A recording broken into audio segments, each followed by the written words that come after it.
ये कहानी है एक ऐसे धोखेबाज की जिसने अपने ही गुरु को धोखा देने की सोची और अंत में उसका क्या अंजाम हुआ। इस रहस्य और रोमांच से भरी कहानी को पूरा सुनने के लिए कृपया चैनल को अभी सब्सक्राइब कर लें और साथ ही वीडियो को लाइक, शेयर और कमेंट करके हमें अपना प्यार जरूर दें। आइए कहानी शुरू करते हैं। हजारों वर्ष पहले की बात है। कबीरपुर नाम का एक भव्य नगर हुआ करता था। उस नगर के राजा थे सुखदेव। राजा सुखदेव का स्वभाव बड़ा ही तुनक मिजाजी था। वे कब क्या फैसला कर बैठे, इस बात का अंदाजा लगाना भी किसी के बस में नहीं था। इस वजह से राज्य की सारी प्रजा उनसे बहुत डरी सहमी रहती थी। कोई भी गलत काम करने से पहले लोग राजा के मिजाज के बारे में सोचकर ठहर जाते थे। इसी राज्य में एक गांव था जिसका नाम था अखरीपुर। अखरीपुर में सुकट नाम का एक नाई रहता था।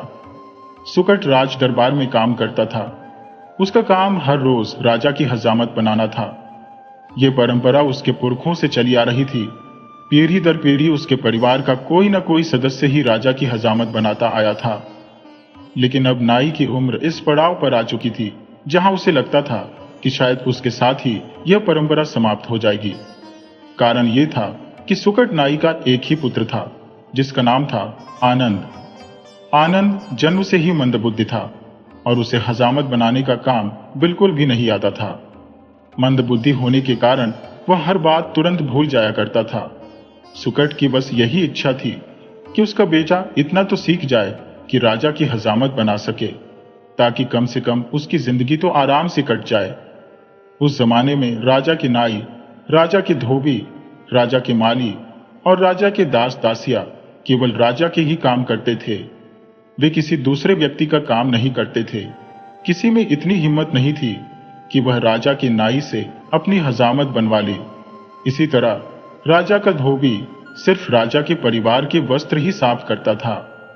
सुकट नाई बस राजा की हजामत बनाता था और फिर दिन भर चैन की बंसी बजाता रहता था।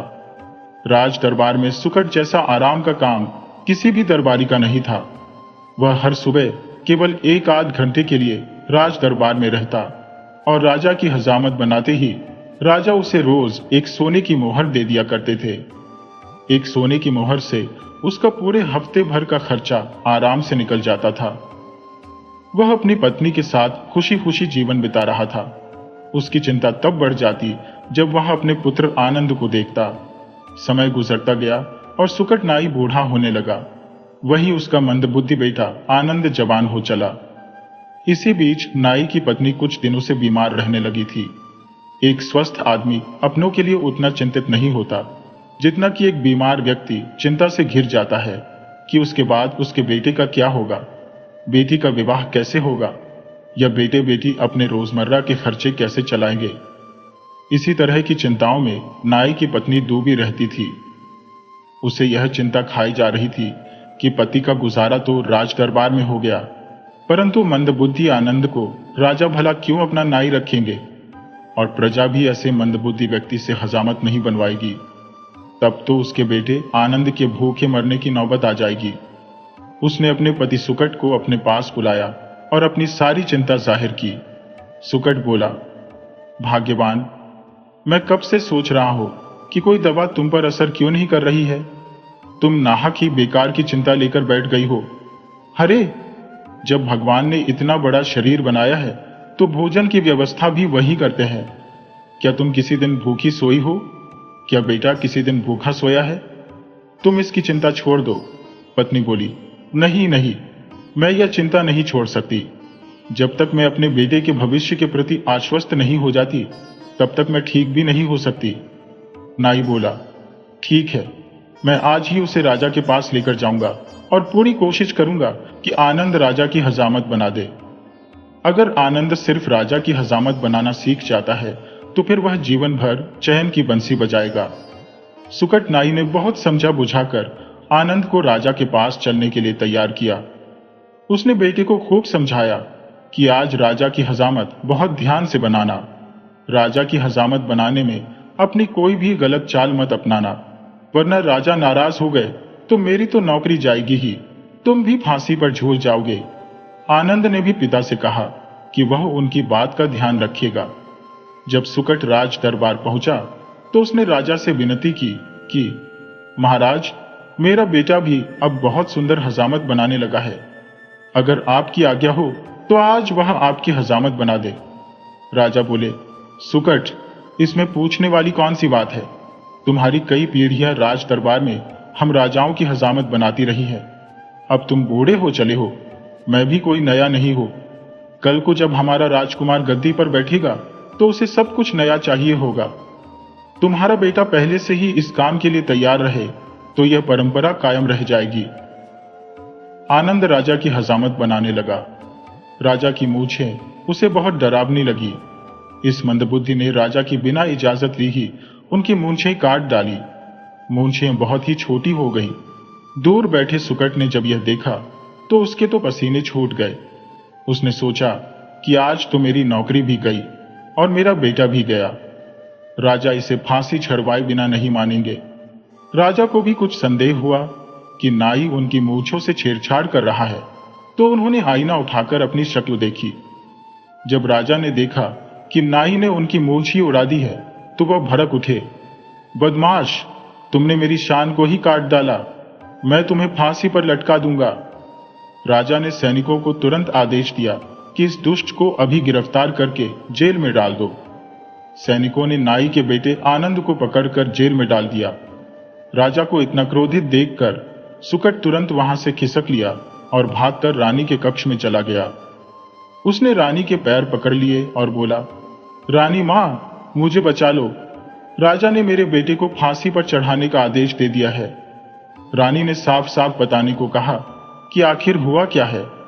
तब नाई ने बताया, रानी मां, आप मुझसे कहा करती थी कि राजा के चेहरे का जंगल साफ कर दो, परंतु मुझ में कभी इतनी हिम्मत ही नहीं हुई कि मैं राजा की मूंछों का एक बाल भी बांका कर सकूं। आज मैं अपने बेटे को साथ लाया था ताकि वह राजा के चेहरे को आदमी जैसा बना दे, तो उसने राजा के चेहरे की खेती ही साफ कर दी। रानी बोली, तो क्या राजा की मूंछें कट गईं? नाई बोला, हाँ रानी मां, मूंछें तो कट गईं, मगर अब मेरी गर्दन कटने की बारी आ गई है। रानी बोली, जब मैं कहा करती थी तब तो तुमने मूंछें काटी नहीं। अब बिना मेरे कहे मूंछें साफ करने की क्या जरूरत थी? अब मुझे कौन से राजा से इश्क लड़ाना है? राजा भी पहले मेरी बात मान लिया करते थे। पता नहीं अब मेरी बात मानेंगे या नहीं। चलो देखती हूं मैं क्या कर सकती हूं। रानी तुरंत राजा के पास आई और उन्हें देखकर बहुत खुश हुई। उन्होंने कहा, आज आप मुझे बहुत अच्छे लग रहे हैं। इतना सुंदर तो आप तब भी नहीं लगे थे जब मुझे ब्याह कर लाए थे। आपने व्यर्थ ही अपने चेहरे पर जंगल लगा रखा था। आप खुद अपना चेहरा आईने में देखिए और अपने आप से पूछिए कि आप पहले अच्छे थे या आज लग रहे हैं। मैं तो उस बहादुर नाई को इनाम देना चाहती हूँ। कहाँ है वह? राजा बोले, मैंने उसे जेल में डलवा दिया है। रानी बोली, महाराज, आप भी गजब करते हैं। खुशी में इतना भूल जाते हैं कि किसे जेल में डालना है और किसे इनाम देना है। आपको याद है ना, जब आप मुझे ब्याहने गए थे तब विदाई के समय आपने क्या किया था? आप मेरी माँ के उपहार में लाई गई सोने की मोहरों वाली थैली दासी को दे दिए थे और माँ की दासी का पैर छू लिया था, जबकि दासी को मोहरों वाली थैली देनी थी और माँ का पैर छूना था। राजा बोले, रानी, आप भी उस बात को अब तक याद रखी हो? रानी बोली, आप आज भी उसी जगह पर खड़े हो तो मैं क्या करूं? अरे, आप उस नाई को इनाम दीजिए और हमेशा के लिए उसे अपने पास रख लीजिए और इस बूढ़े सुकट नाई को खर्चे देकर घर भेज दीजिए। अब इसकी उम्र हो चली है। राजा बोले, महारानी, जब आप कहती हैं तो मैं आपकी बात कैसे टाल सकता हूं? मैं अब भी आपसे उतना ही प्रेम करता हूं जितना आपसे मिलकर पहले दिन किया था। मेरी नजर में आप आज भी नई की नई है। राजा ने सैनिकों को तुरंत आदेश दिया कि नाई के बेटे आनंद या बासु नाई को इज्जत के साथ जेल से निकालकर दरबार में लाया जाए। सैनिक उस नाई को दरबार में ले आए तो राजा ने उसे ढेर सारा इनाम दिया और सुकट को एक सोने की थैली देकर विदा किया कि अब तुम बूढ़े हो चले हो, घर पर ही आराम करो। जब कभी किसी चीज की कमी महसूस हो तो दरबार में आ जाना या अपने बेटे से बोल देना कि क्या कमी है। सुकट नाई खुशी खुशी बेटे के साथ घर लौट आया। रानी ने आज उसे और उसके बेटे को बचा लिया था। वह इस खुशी को जल्दी ही अपनी पत्नी से बता देना चाहता था। वह अपनी पत्नी के पास गया और बताया कि किस तरह बेटा अब राजा का नाई बन गया है।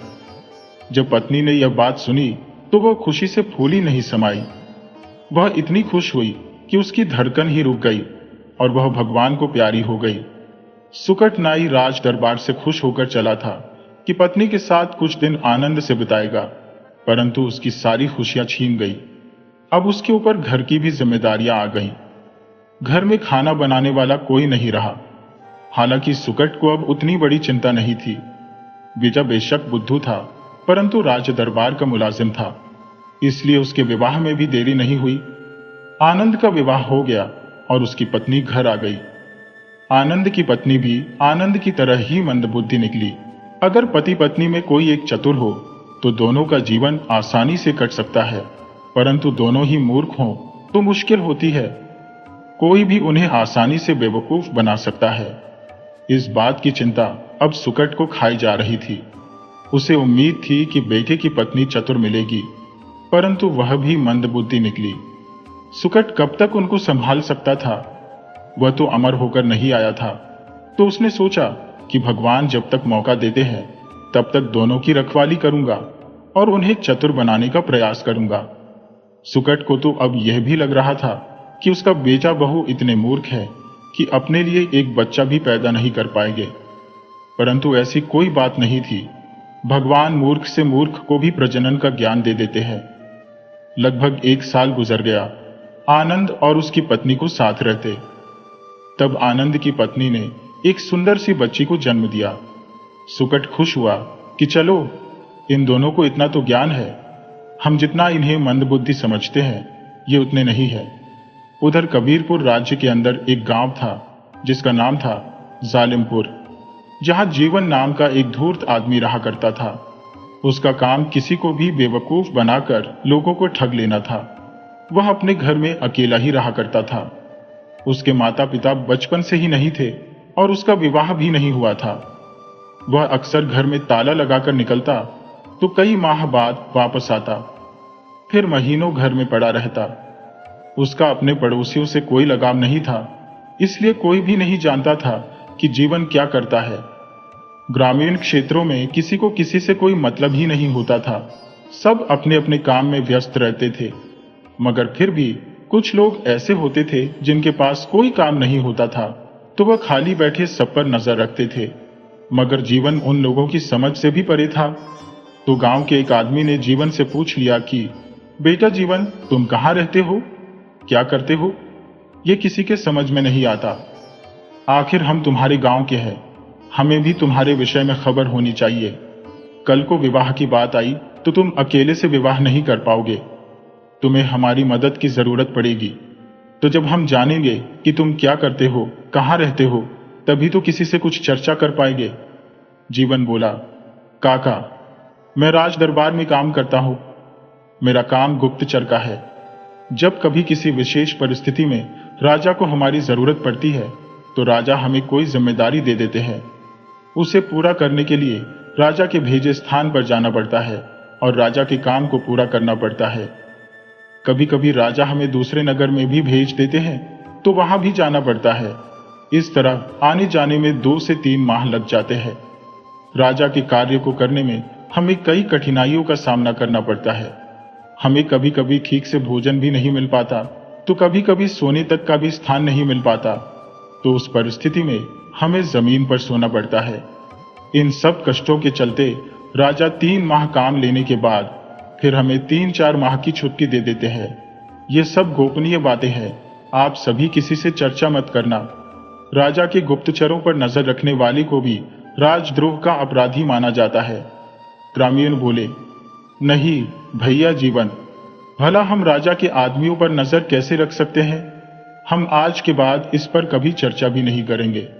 हम बस इस बात से खुश हैं कि हमारे गांव का लड़का राजा के दरबार में काम करता है। उस दिन के बाद से गांव वाले जीवन को बड़ी आदर की नजर से देखते थे। एक दिन जीवन घर से अपने नए अभियान के लिए निकला। वह कहीं दूर जाकर किसी को शिकार बनाना चाहता था। अक्सर वह दूर के लोगों के साथ ही ठगी करता था, तो वह घर से बहुत दूर चला गया। चलते चलते उसे एक जंगल में ही शाम हो गई। इस बार वह बिल्कुल अनजान जगह पर निकल गया था। उसे जंगल के विषय में पता ही नहीं था कि यह इतना बड़ा जंगल है कि एक दिन में उसे पार नहीं किया जा सकता। तो वह जंगल में ही फंस कर रह गया और जंगल में ही रात हो गई। उसे समझ नहीं आ रहा था कि क्या करे। जंगल में तो जंगली जीव भी बहुतायत में रहते हैं, जो पलक झपकते ही उसे चट कर सकते हैं। वह इधर उधर जंगल में कोई सुरक्षित स्थान तलाशने लगा, मगर घनी झाड़ियों के सिवा उसे कुछ नहीं मिला। अब जीवन को लगने लगा कि वह बुरी तरह फंस गया है। अब वह किसी घने पेड़ की तलाश में पड़ गया कि उस पर चढ़कर आज की रात बिता सको। तभी अचानक उसे एक बूढ़ा आदमी और एक नौजवान लड़की लकड़ी का गट्ठर लिए आते दिखे।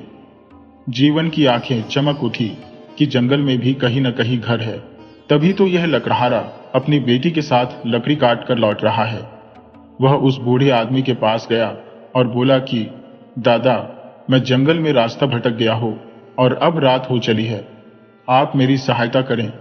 बूढ़ा बोला, चलो मेरे साथ, पास में ही मेरा घर है। जीवन उसके साथ जंगल वाले घर में गया। जीवन ने उस आदमी से पूछा कि दादा, आप इतने घने जंगल में कैसे रह लेते हो, जबकि जंगल का और छोर कहीं दिखाई नहीं दे रहा। वह आदमी बोला, बेटा, तुम अनजान हो, इसलिए तुम्हें इसका और छोर नहीं दिख रहा। तुम जंगल की लंबाई की तरफ बढ़ रहे हो। चौड़ाई में जाओगे तो यहां से 3-4 मील उत्तर चलने पर जंगल से बाहर हो जाओगे। वहां तुम्हें गांव मिलेंगे, बाजार मिल जाएगी, तुम्हें हर सुविधा के साधन मिल जाएंगे। मगर इस वक्त रात हो गई है, तुम मेरे घर ही ठहर जाओ। जीवन उस आदमी के घर ठहर गया। वह आदमी बोला, बेटा, तुम कहाँ के रहने वाले हो और यहाँ घने जंगल में कैसे आ गए? तब जीवन ने बताया कि दादा, मैं जालिमपुर गांव का हूं, कबीरपुर राजा के राज दरबार में मुलाजिम हूं। मैं राजा के लिए गुप्तचर की नौकरी करता हूं। मुझे अपने विवाह के लिए कोदोपुर गांव जाना था, मगर मैं जंगल में रास्ता भटक कर यहां आ गया। अब खुद ही नहीं समझ रहा कि कोदोपुर गांव किधर है। वह आदमी बोला, बेटा, जब विवाह के लिए जा रही हो तो यह अच्छी बात है, परंतु कोदोपुर में तुम्हारा विवाह नहीं लिखा हुआ है, तभी तो भटक कर मेरे घर आ गए।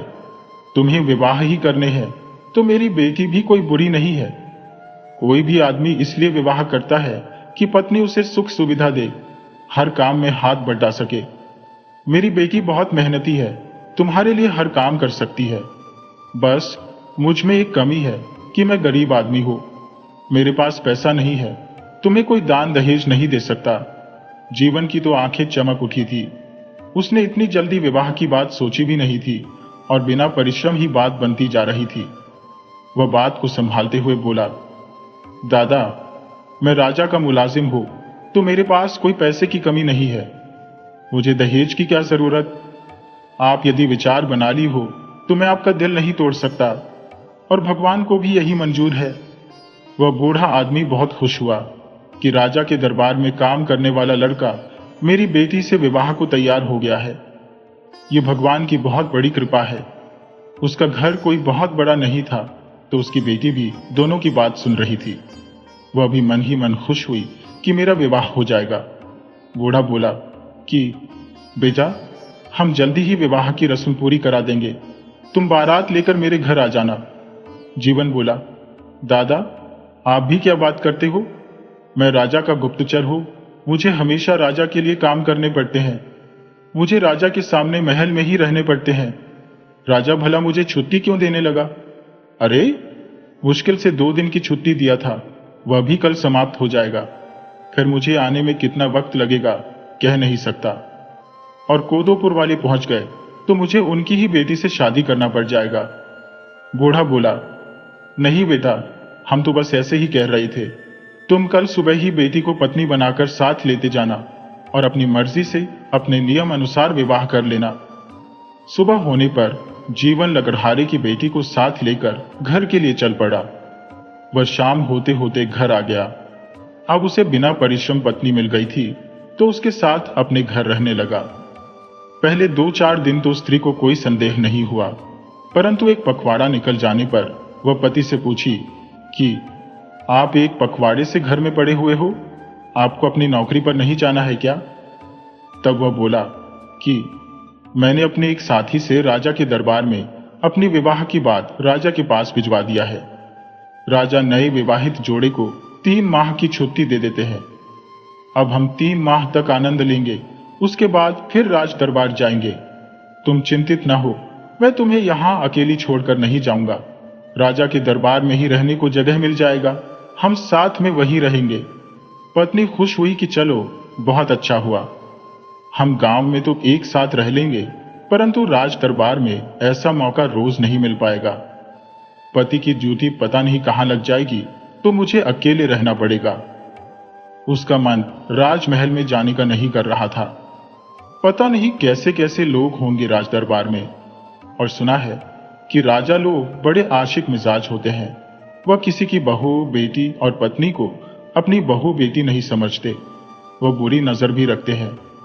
धीरे धीरे 3 माह बीतने को आए तो जीवन घबरा रहा था कि पत्नी को क्या जवाब देगा।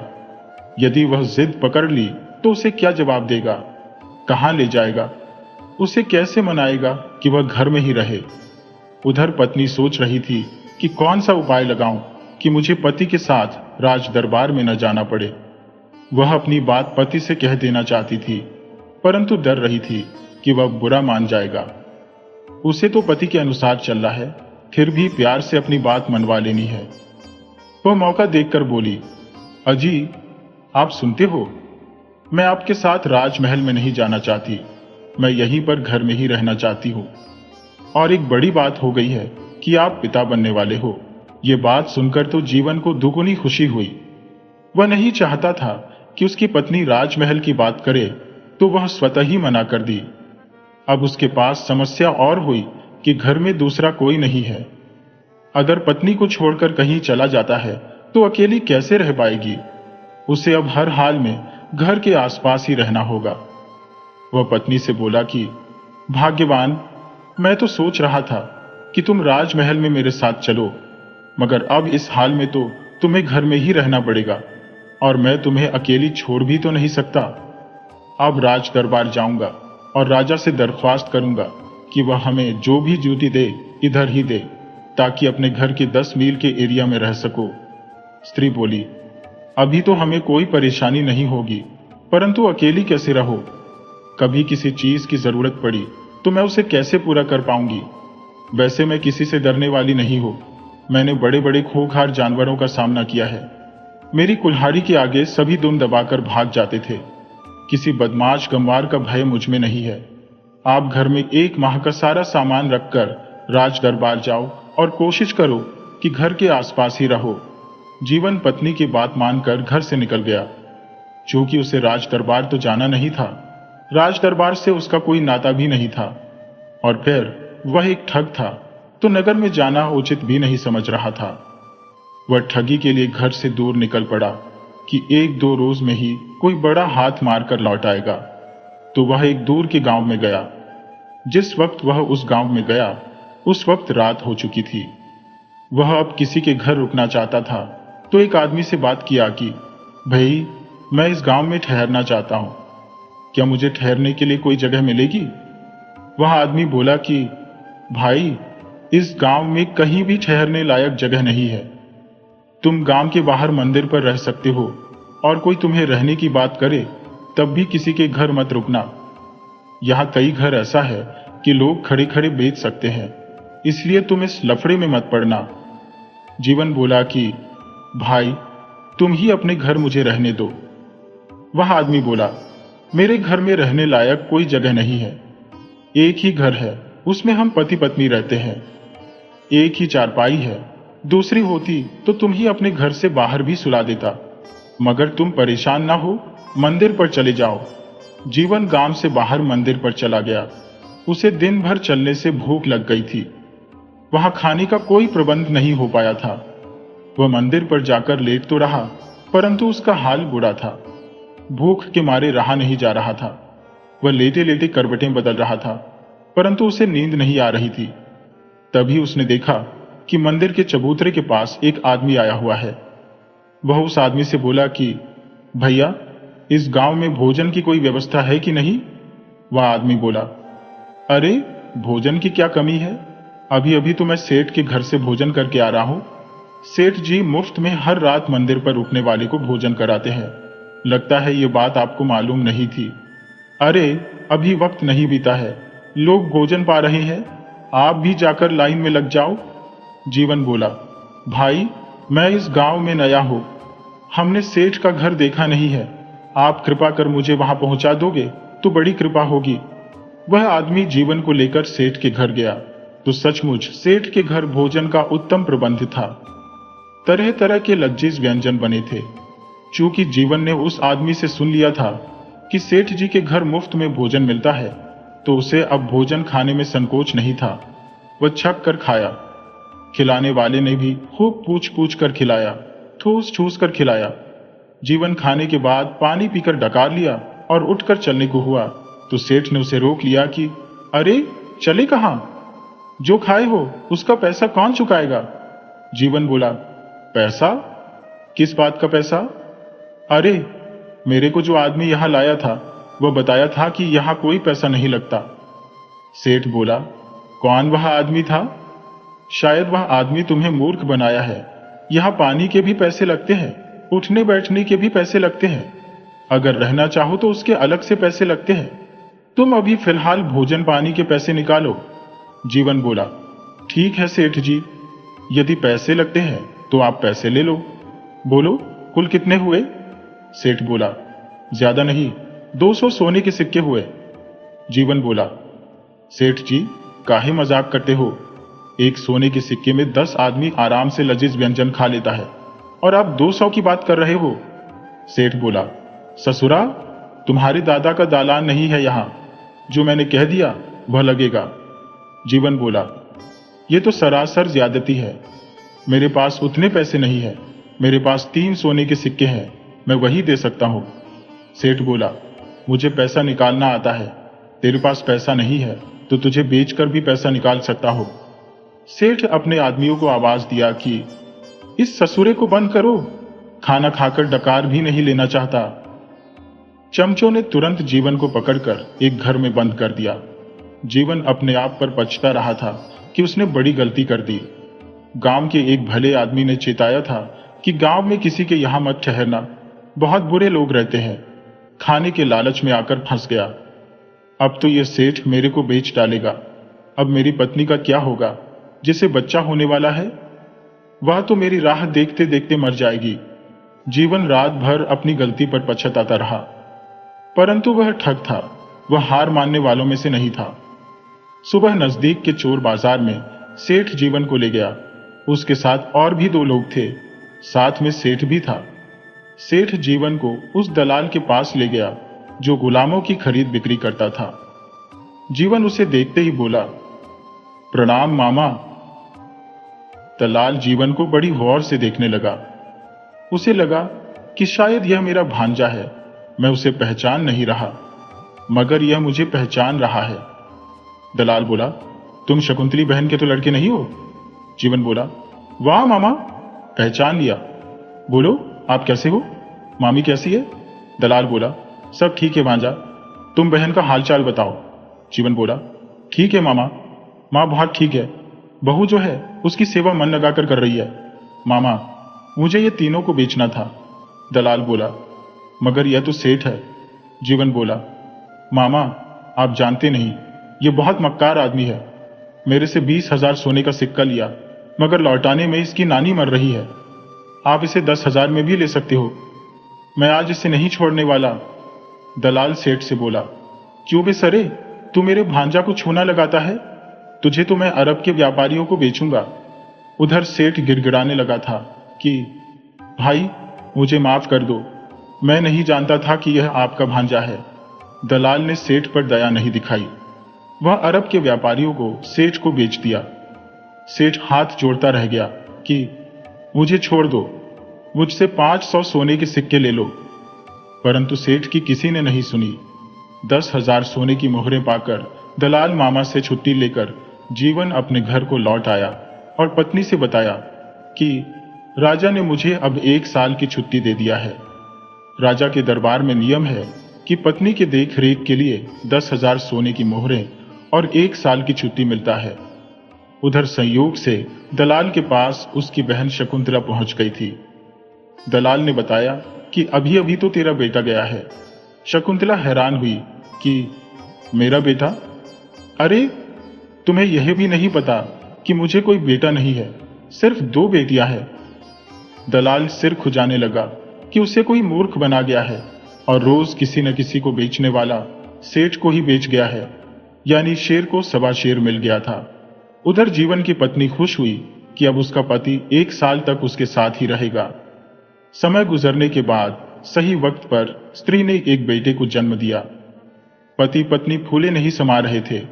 बेटे के जन्म पर जीवन ने विचार किया कि अब वह सिर्फ एक बार बड़ी ठगी करेगा और उसके बाद जिंदगी में कोई ठगी नहीं करेगा।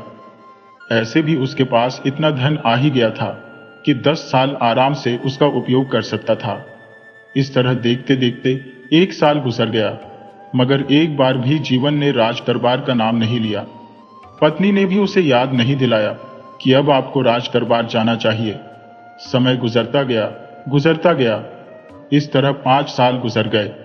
तब पत्नी बोली कि आपको कुछ याद भी है कि नहीं कि आपके आए हुए कितने दिन गुजर गए? अब तक आप राज दरबार नहीं गए। आपको अब अपने काम पर लौट जाना चाहिए। जीवन बोला, भाग्यवान, मैं तुम्हारी याद में इतना खो गया कि सब कुछ भूल गया। अब जल्दी ही राजा के पास जाऊंगा और विलंब के लिए माफी मांग लूंगा। वह 2-4 दिन में ही घर से राज दरबार के लिए निकल पड़ा। अब वह एक बार राज दरबार में हाथ की सफाई दिखा देना चाहता था तो वह सीधे राजा के दरबार के लिए चल दिया। पैदल का रास्ता था। इक्का दुक्का तांगा या घुड़सवार मार्ग में चल रहे थे। उसने देखा कि एक तांगा वाला कुछ मान लिए अकेले चला जा रहा है, तो वह तांगा वाले से बोला कि भैया, मेरे पेट में बहुत दर्द हो गया है। अगर तू मुझे कुछ दूर तांगे पर बैठा कर ले चलते तो बड़ी कृपा हो जाती। तांगा वाला बोला, मैं इस वक्त राजा के काम में हूं, कुछ राज दरबार के खजाने लेकर जा रहा हूं। राजा का निर्देश है कि इस तांगे पर किसी को न बैठाए। मैं राजा के आदेश का उल्लंघन नहीं कर सकता। जीवन बोला, ठीक है भैया, जब राजा का आदेश है कि किसी मरते का भी मदद मत करो तो तुम उनका आदेश मानो, मुझे मरने दो। इतना कह जीवन जमीन पर लेटकर कराहने लगा। अब तांगे वाला को सूझ नहीं रहा था कि क्या करे। अगर तांगे पर उसे बैठा लेता है तो राजा के आदेश का उल्लंघन होता है, और नहीं बैठाता है तो यह आदमी मर जाएगा। बहुत विचार कर तांगा वाला जीवन को तांगे पर बैठा लिया। वह बोला कि देखो भाई, मैंने राजा की आज्ञा का उल्लंघन कर दिया है, बस तुझे अगली चट्टी पर उतार दूंगा। जीवन बोला, भाई, मुझे भी कोई राज दरबार नहीं जाना है, बस मुझे अगली चट्टी पर वैद्य जी के पास उतार देना। तांगा वाला जल्दी से तांगा लेकर चट्टी पर आ गया। तब जीवन बोला, भैया, बस मुझ पर इतनी कृपा कर दो कि सिर्फ वैद्य जी को देख आओ कि वह अपने कमरे में है कि नहीं है। इस गली की आखिरी मकान में भूखन वैद्य रहते हैं। तांगा वाला बोला, मैं अभी देख कर आता हूं, तुम तांगा और तांगे पर रखे सामान को देखते रहना। तांगा वाला अंदर गया तो उसे पता चला कि इस गली में तो कभी कोई वैद्य रहे ही नहीं। वह भागता हुआ तांगे के पास आया तो तांगे से वह आदमी और माल दोनों नदारद था। तांगा वाला बुरी तरह लुट चुका था। वह रोता हुआ राज दरबार गया और बताया कि एक डाकू ने बलपूर्वक तलवार के बल पर सारा माल लूट लिया। राजा यह सुनकर आग बबूला हो गया कि हमारे राज्य में गुंडागर्दी, उस गुंडा को जिंदा या मुर्दा पकड़ लाओ, हम उसे फांसी पर चढ़ाएंगे। राजा के सैनिक गांव गांव उस आदमी की तलाश में लग गए। लूटी गई मोहर भी अलग किस्म की थी। उस तरह की मोहर पहले इस राज्य में नहीं थी, तो सैनिक इस बात का पता लगा रहे थे कि उस तरह की मोहर किस इलाके में चलाई जा रही है। उधर बहुत सारा माल लेकर जब जीवन घर गया तो पत्नी को पहली बार शक हुआ कि यह धन लूट का है। कोई भी नौकरी करने वाला आदमी इतना ज्यादा रकम नहीं पा सकता। वह पति से बोली, आपने मुझे अंधेरे में रखा कि आप क्या करते हो। यह तो साफ है कि आप कोई नौकरी नहीं करते, आप एक डाकू हो या ठग हो। जीवन बोला, भाग्यवान, ये क्या कह रही हो? मैं और डाकू? ना बाबा ना, मैं कोई चोरी नहीं करता, थोड़ा बहुत हाथ की सफाई दिखा देता हो, इसके अलावा कुछ नहीं जानता। स्त्री बोली, आपने मेरी जिंदगी खराब कर दी। मैंने कभी सोचा भी नहीं था कि मैं किसी ठग से ब्याही जाऊंगी। मैं मेहनत की कमाई खाने वाली स्त्री हूं, आपने मुझे हराम का अन्न खिला दिया। जीवन बोला, भाग्यवान, मुझसे गलती हो गई। मैं अब ऐसी गलती फिर दोबारा नहीं करूंगा। मैं मेहनत की कमाई खाऊंगा, तुम थोड़ा धीरज रखो। स्त्री बोली कि अब क्या धीरज रखो? मेरी तो जिंदगी बर्बाद हो गई। चोर और ठग की स्त्री भला धीरज रख सकती है? अब आपको राजा के सैनिक कब आकर पकड़ लें, कोई भरोसा नहीं। और वह तुनका मिजाजी राजा आपको देखते ही फांसी पर चढ़ा देगा। ऐसे में मेरा भविष्य तो चौपट हो जाएगा। जीवन बोला, भाग्यवान, तुम नाहक परेशान हो रही हो। अरे, मैं हाथ की सफाई को आज नया नहीं कर रहा हूं। मेरा आधा जीवन यही सब करते हुए पता नहीं कैसे गुजर गया। अरे, मुझसे कोई पार न पाएगा। तुम राजा की चिंता छोड़ दो, मुझे कुछ नहीं होगा। तुम अब सुख का जीवन जियो। स्त्री बोली, राम जाने अब आपके साथ क्या होगा। राजा के सैनिक पता लगा रहे होंगे। उन्हें जैसे ही पता चलेगा वह हमारे घर धावा बोल देंगे। जीवन बोला, भाग्यवान, तुम उसकी चिंता मत करो। मैं उनके पकड़ में आऊंगा ही नहीं। मेरा एक आदमी अभी अभी यहां आएगा और ये सारा धन बैलगाड़ी सहित यहां से गायब कर देगा। मैं बहुत ही सतर्क आदमी हूं। अभी दोनों बात ही कर रहे थे कि सैनिक के वेश पहने हुए एक आदमी उसके घर में चला आया। जीवन की पत्नी उस सैनिक को देखकर एकदम से सन्न रह गई। जीवन बोला, भाग्यवान, घबराओ नहीं, यह मेरा ही आदमी है। मैंने ही इसे सैनिक का वस्त्र पहनाया है ताकि यह किसी के पकड़ में ना आए। जीवन अपने आदमी को समझाकर बैलगाड़ी को वहां से भेज दिया। सैनिक का वेश बनाए आदमी का नाम जोखन था। जोखन और जीवन दोनों साथ मिलकर बहुत सी ठगी को अंजाम दिए थे। जोखन बैलगाड़ी पर बैठ जाता है। जोखन बोला, जीवन भाई, मैं गुफा की तरफ चलता हूं। तुम भोजन का सामान लेकर सुबह तक गुफा में चले आना और एक बात का ध्यान रखना, राजा के सैनिकों से बच के आना। वह इस समय पूरे नगर में छप्पे छप्पे पर तैनात है। जीवन बोला, अरे हाँ भाई, मुझे पहले से ही पता है। तुम मुझे ज्ञान क्यों दे रहे हो? भूल गए क्या तुम? मैं तुम्हारा गुरु हूं, शिष्य नहीं, और शिष्य गुरु को ज्ञान नहीं देते। अब बिना विलंब किए तुम बैलगाड़ी सहित गुफा में जाओ। जोखन बैलगाड़ी लेकर गुफा की तरफ तेजी से चल पड़ा। गांव से गुफा की दूरी कोई खास नहीं थी, परंतु उतनी जरूर थी कि उस गुफा तक जाने में आधे घंटे का समय लग जाता था। जोखन बैलगाड़ी हाँकते हुए गुफा की तरफ तेजी से बढ़ा चला जा रहा था। उधर राजा सुखदेव के सैनिक नगर के हर चौराहे पर कड़ी निगरानी के साथ खड़े थे। उन्हें यकीन था कि चोर जब बैलगाड़ी से है तो जरूर नगर के मार्ग से ही बाहर जाएगा। सेनापति सैनिकों से बोला, सैनिकों, हमें किसी भी कीमत पर उस ठग को बच के नहीं जाने देना है। बात राजा की शान की है।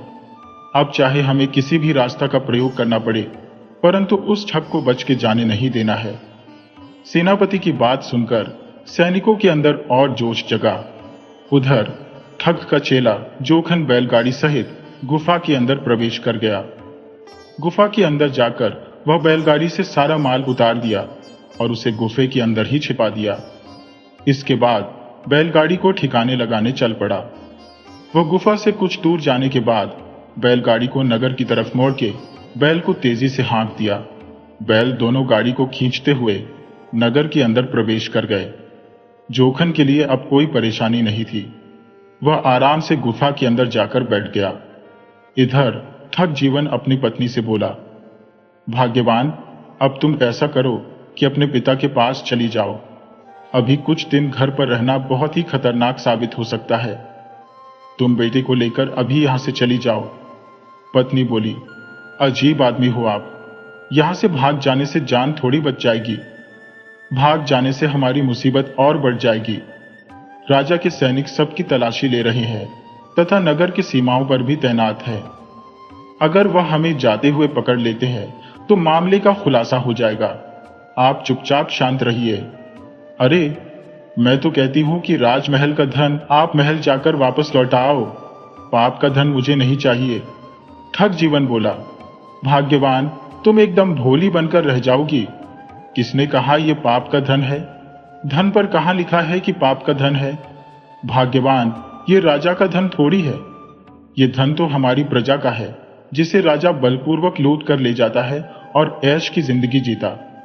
वैसे भी इतने धन से राजा का क्या बिगड़ेगा? राजा तो हमेशा राजा रहता है। वह जब मर्जी तब प्रजा को लूट सकता है, अपने उलटे सीधे नियम बना के। पत्नी बोली, आप मेरी बात कभी सुनते हो जो आज सुन लोगे? आपके मन में जो आए आप करिए। ठग जीवन बोला, हाँ भाग्यवान, अब तुम आई पहाड़ के नीचे। पत्नी को इसी प्रकार अपने पति की हर बात माननी चाहिए। अरे, पति भगवान का रूप होता है। पत्नी अपने मन में सोची, ये ठग और बदमाश लोग भी अजीब होते हैं। ये अपनी करनी भूल के खुद को भगवान ही समझ लेते हैं। अगर यह मेरा पति नहीं होता तो मैं समझा देती भगवान कैसा होता है। खैर, राम जाने यह क्या करेंगे। जीवन बोला, भाग्यवान, मैं अब चलता हूं। तुम अपना और बेटे का ख्याल रखना। मुझे आने में 2 दिन लग जाएंगे। मैं गुफा के अंदर जा रहा हूं। जीवन राशन और जलावन का सामान लेकर गुफा की तरफ चल पड़ा। थोड़ी ही देर चलने के उपरांत राजा के सैनिक जीवन के सामने आ गए।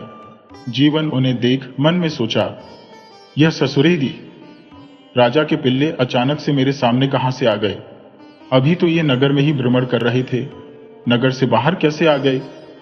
तभी एक सैनिक कड़कते हुए बोला, क्यों बे, कौन है तू? आधी रात का पहर है और इतना सामान लेकर कहां जा रहा है? ठग जीवन जब इतना सुना उसका तो गला ही सूखने लगा। जीवन बोला, माई बाप, मैं एक किसान हूं। दरअसल नहर में पानी आया है। इसका खबर थोड़ी देर पहले मेरे एक गांव के आदमी ने बताया। मालिक, गेहूं का फसल सूख गया है और वह अब मरने के कगार पर है। वैसे में किसान होने के नाते मैं अपना फसल नहीं बर्बाद कर सकता। जैसे ही मुझे पानी का पता चला, मैं घर से खेत के लिए चल पड़ा।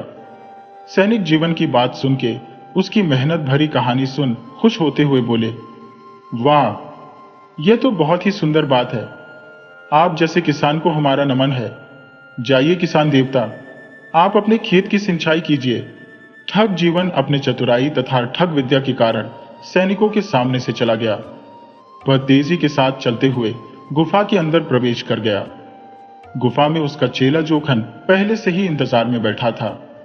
जोखन अपने उस्ताद को देख मन ही मन बहुत खुश हुआ। जोखन बोला, उस्ताद, आप बात के बहुत ही पक्के हो। मैंने आपसे कहा था कि सुबह तक आप गुफा में आ जाना, परंतु आप तो पहले ही आ गए।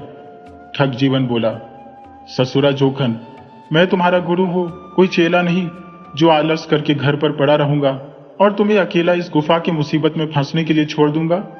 अरे, गुरु होने के नाते मेरी जिम्मेदारी है। छोड़ो ये सब बातें, अब जल्दी से बताओ, माल कहां कहां छुपाए हो? मुझे भी दिखाओ भाई, तुम्हारा दिमाग कहां तक चलता है। जोखन बोला, बिल्कुल, अभी दिखाता हूं उस्ताद। वह जीवन को गुफा के और अंदर ले गया तथा राजमहल का हड़पा धन दिखाने लगा। वह गुफा के अंदर सोना चांदी बहुत ही बारीकी से छुपाया था। अनजान व्यक्ति वहां कभी नहीं ढूंढ सकता था। वह इस कदर गुफा की मिट्टी में सारा हीरा, गहना और धन दबा दिया था।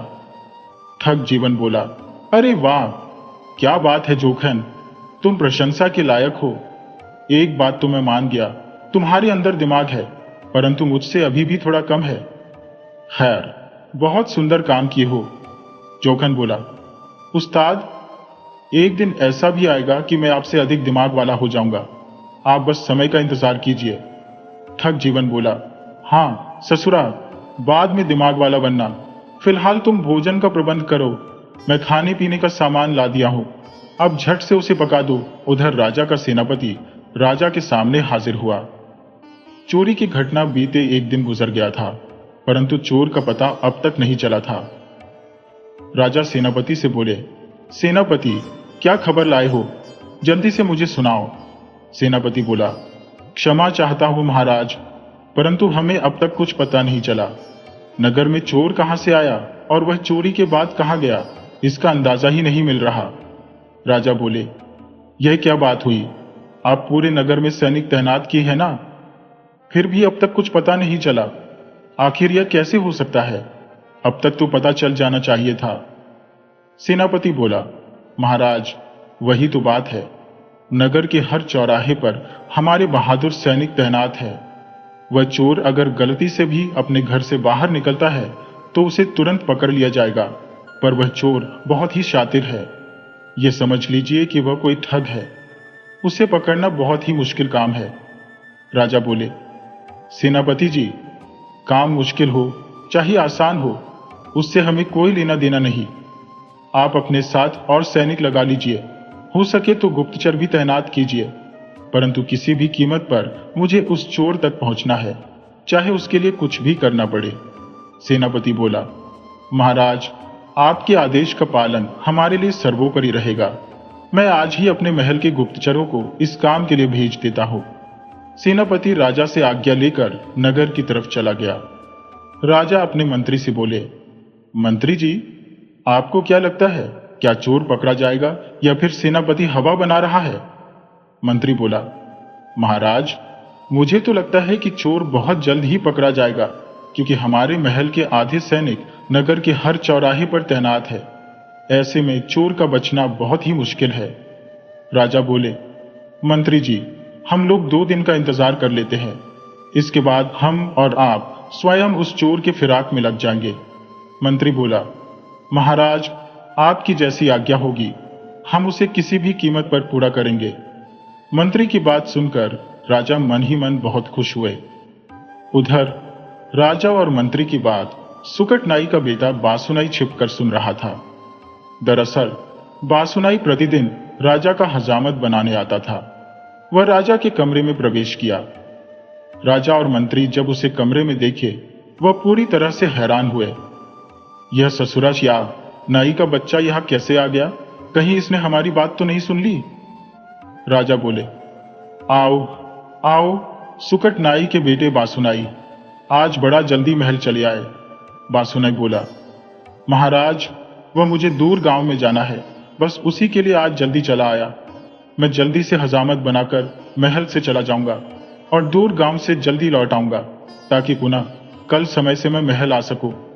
मंत्री बोला, बासु, तुम ये बताओ, अभी हम दोनों जो बात कर रहे थे, तुमने कुछ सुना तो नहीं ना? बासुनाई था तो मूर्ख स्वभाव का, परंतु कहा गया है ना, जैसी संगति वैसी रंगत। वह अपनी पत्नी के साथ रहते रहते थोड़ा सा अक्ल वाला बन गया था। बासुनाई डरते हुए बोला, कैसी बात मंत्री जी, मैंने तो कुछ भी नहीं सुना। क्या कोई बात हुआ है क्या? राजा बोले, नहीं नहीं बासुनाई, कोई बात नहीं है। तुम अपना हजामत बनाओ और यहां से अपने यात्रा पर जाओ। बासुनाई जल्दी से हजामत बनाने लगा। कुछ ही देर में राजा का हजामत बन गया। वह अपना एक सोने का सिक्का लेकर अपने घर की तरफ तेजी के साथ चल पड़ा।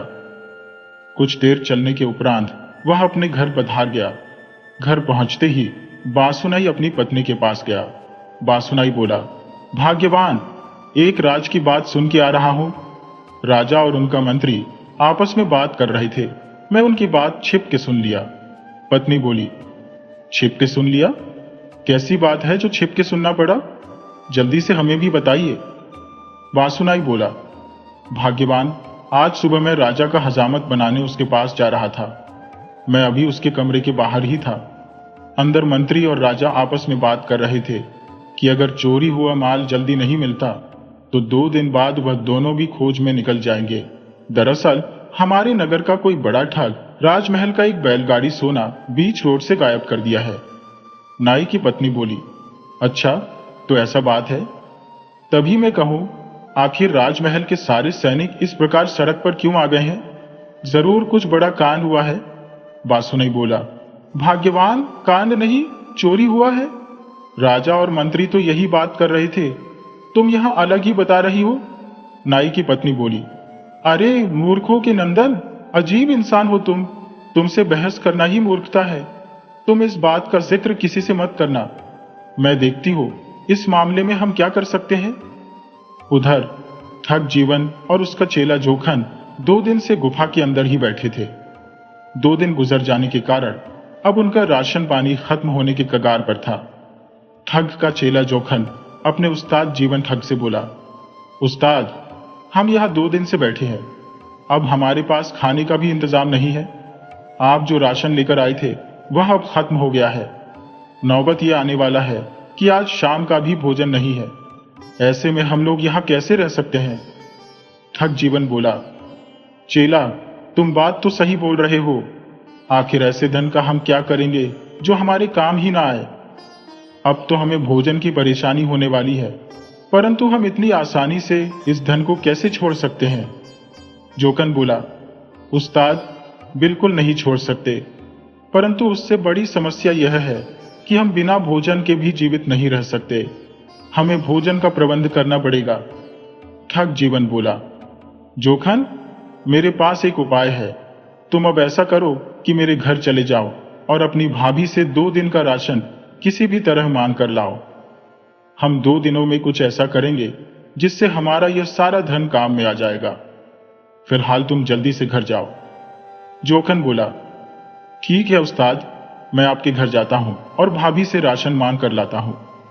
जोखन गुफा से निकलकर नगर की तरफ तेजी से चल पड़ा। उसे राजा के सैनिकों से काफी भय था, परंतु वह भी मनचा हुआ खिलाड़ी था। जोखन रास्ते में चलते चलते अपने मन में विचार किया, क्यों न अपने उस्ताद जीवन के साथ ही एक ठगी का खेल खेला जाए।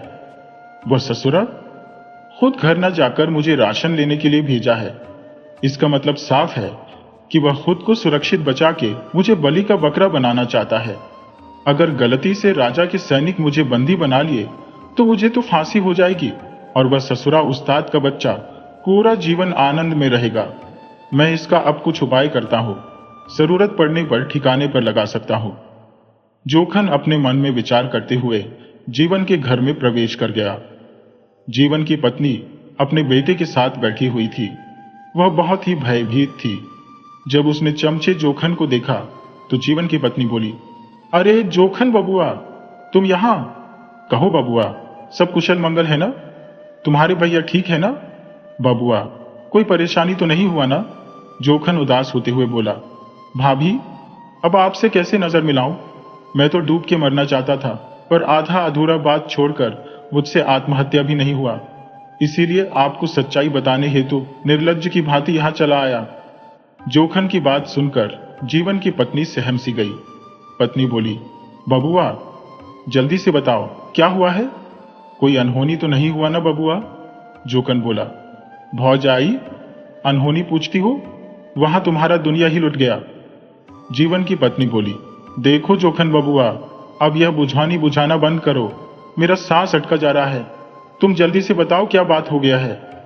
जोखन बोला, भाभी, मैं सोना चांदी से लदे बैलगाड़ी को लेकर गुफा के अंदर सही सलामत चला गया।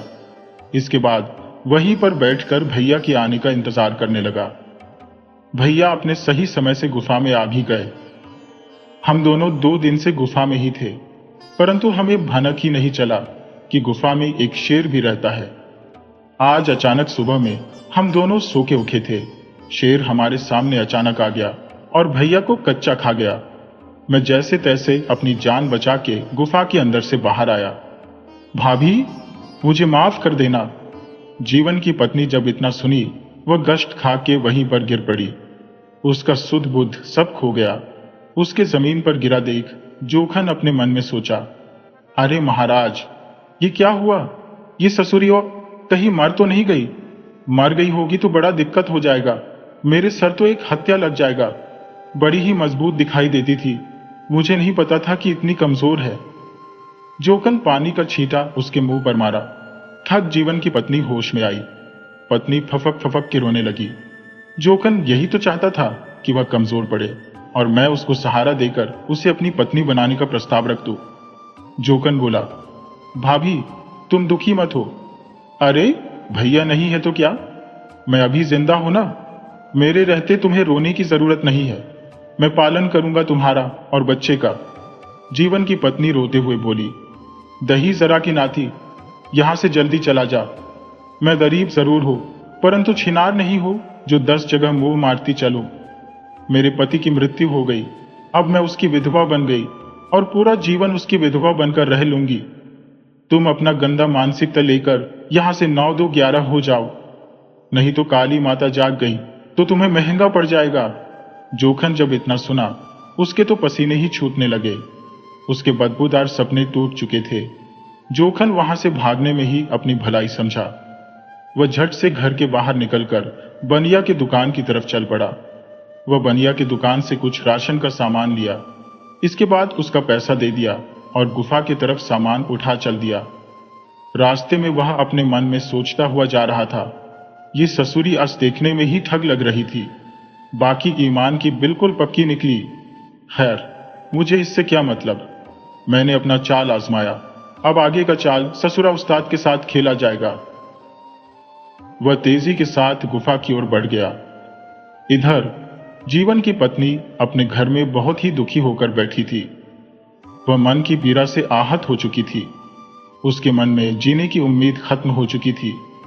वह सोच रही थी, काश मैं अपने पति को गलत रास्ते पर जाने से रोक ली होती तो मुझे आज यह दिन नहीं देखना पड़ता। उसके गलत कारनामे के कारण ही उसे मृत्यु की प्राप्ति हुई है।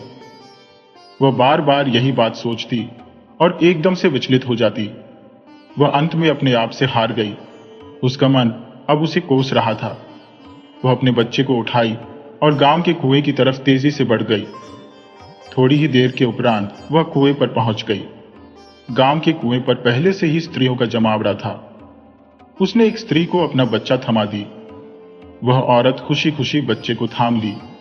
उसे लगा कि पानी भरने के लिए वह अपने बच्चे को उसे दे रही है, तो वह खुशी खुशी बच्चे को ले ली। जीवन की स्त्री कुएं के भीतर कूदने के लिए लपकी, परंतु उसके पास ही बासुनाई की पत्नी घरेलू उपयोग के लिए पानी भर रही थी। उसकी नजर अचानक उसके ऊपर गई। वह झट से उसका हाथ पकड़ ली। ठग जीवन की पत्नी बाल बाल बच गई। बासुनाई की पत्नी झट से उसे बाहर खींच ली और डांटते हुए बोली, शर्म नहीं आता क्या तुम्हें? अरे, एक नवजात को छोड़ के तुम जान लेने जा रही हो? लगता है स्त्री के नाम पर कलंक ही हो। जीवन की पत्नी फफक फफक के रोने लगी। बासुनाई की पत्नी को लगा कि यह मेरी बात सुनकर दुखी हो गई, उसी कारण जोर जोर से रो रही है। मुझे ऐसे नहीं पूछना चाहिए था।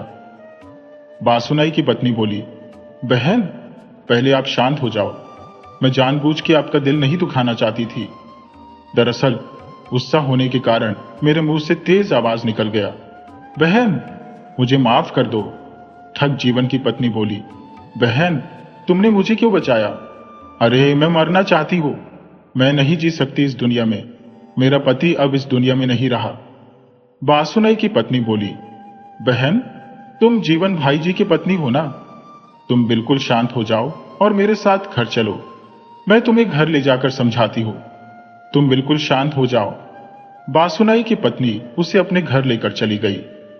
घर जाने के बाद बासुनाई की पत्नी बोली, बहन सबसे पहले तुम यहां आराम से बैठो। मैं बच्चे के लिए दूध तथा तुम्हारे लिए भोजन लेकर आती हूं। बासुनाई की पत्नी घर के अंदर चली गई तथा प्रेम पूर्वक थाली परोसी और बच्चे के लिए दूध की कटोरी ली।